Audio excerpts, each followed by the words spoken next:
Our final guest speaker before we go to panel questions is Dr. Michael Desborough, consultant haematologist in the Oxford Specialist Centre. And Dr. Desborough also leads a research group at the University of Oxford, and just a year ago won the National Institute for Health and Care Research and British Society for Haematology Researcher of the Year Award. A warm welcome to Dr. Desborough. I didn't put that on the information I sent you, so I must have. I did my research. I was stating from my point of view, someone that treats TTP, I'm really privileged to work in this condition. I mean, when it comes to research, there are so many people that have made it possible to really push forward TTP care in this country. So Professor Marie Scully, who's not here at the moment from UCLH, has really driven things forward across the country, and Will Lester has been instrumental in that as well. Not only that, but all the nurses, psychologists and other members of the team have made a huge difference. And actually, really central to all research is having patients engaged in it and wanting to take part, and wanting to move things forward. So it's brilliant we're all here together today. So I've been given the topic of TTP today and tomorrow.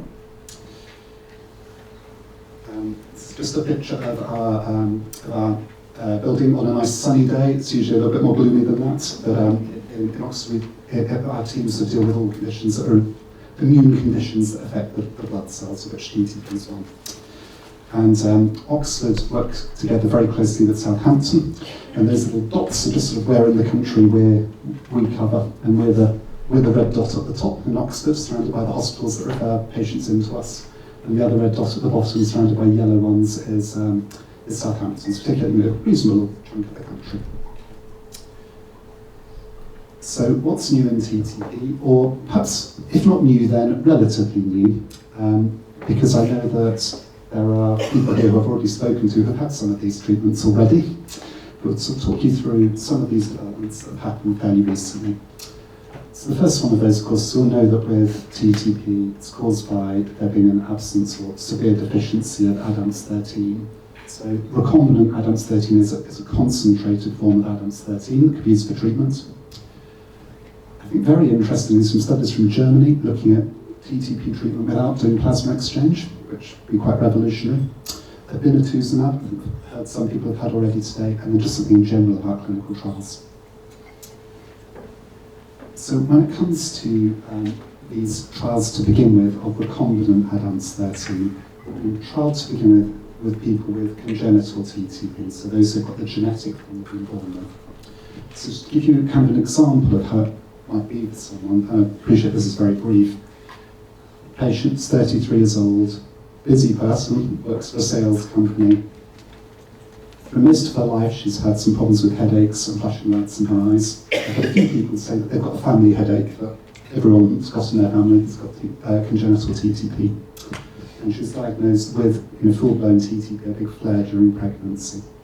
After that, she's had treatment for the TTP, and her genetics results have come back showing that she's got congenital TTP.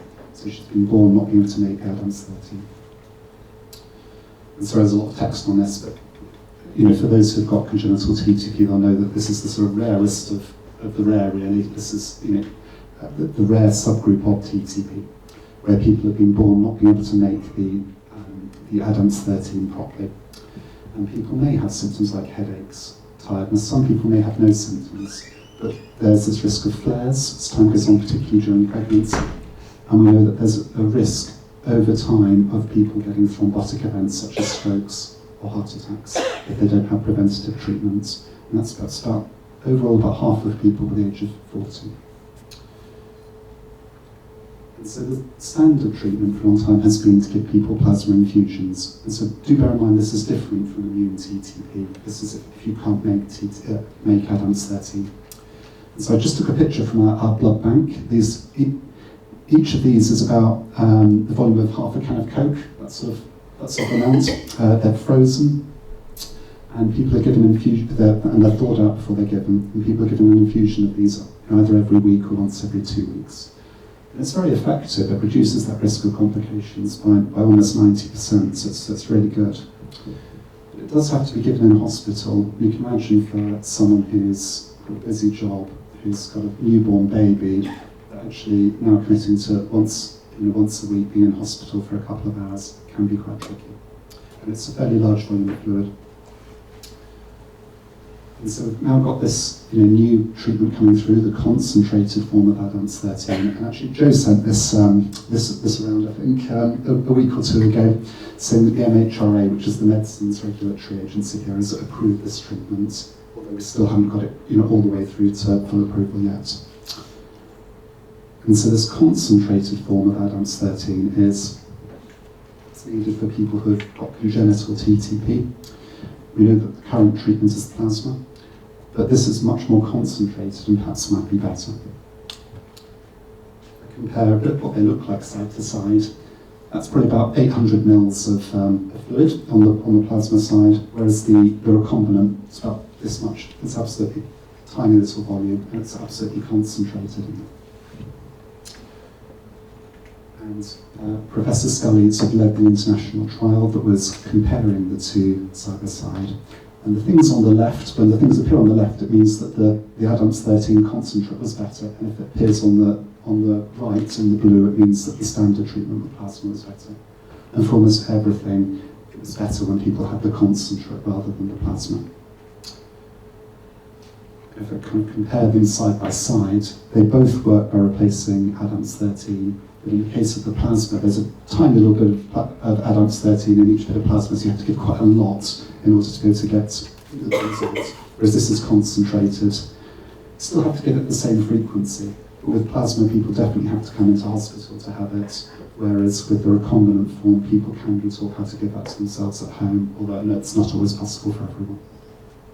And it works well. We know that the plasma reduces the risk a lot. Actually, the concentrated form looks like it might be even better.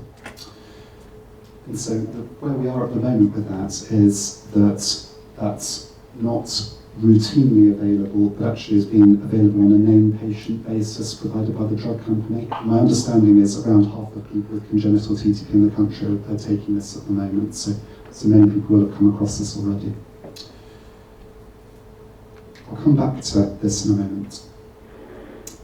If we just talk about acute TTP now, so we're just moving away from congenital TTP to now back to when people are first diagnosed with TTP. So an imaginary patient again, 48-year-old, has been feeling unwell for about a week, headaches, feeling tired, and then started to feel much more worried recently because he's passing very dark-coloured urine, which could possibly be a symptom of TTP, and is developing pinprick dots that are on his skin. He's gone to his emergency department and had blood tests done. I hope it's been this quick for everyone, but 90 minutes later, the hematologist comes down. Tells him he's got a severe blood clotting disorder. This early conversation is very difficult, isn't it? But it can cause tiny blood clots in the brain, heart and kidneys. It's life-threatening. This person needs to be transferred urgently to another centre by a blue light ambulance, and it's going to be coming very soon. So at the moment, when someone has acute TTP and comes into a specialist centre, they need to come in really urgently. The first thing we tend to do is put in the central line, and I imagine most people have very vivid memories of that. It's a big tube that usually either goes into a vein in the neck or at the top of the leg, and that's what allows the plasma exchange to happen. Then have the plasma exchange, and then there are a series of medicines, some injected under the skin, some given as an intravenous drip in order to treat the acute TTP. And as time's gone on, we've got better and better at giving that fast, and that's so important. But what about if we didn't give plasma exchange, which feels quite wrong, doesn't it? Because that's like the mainstay of treatment. But if we didn't give plasma exchange, we'd bring people in urgently to hospital still. They wouldn't lead the central line into the neck.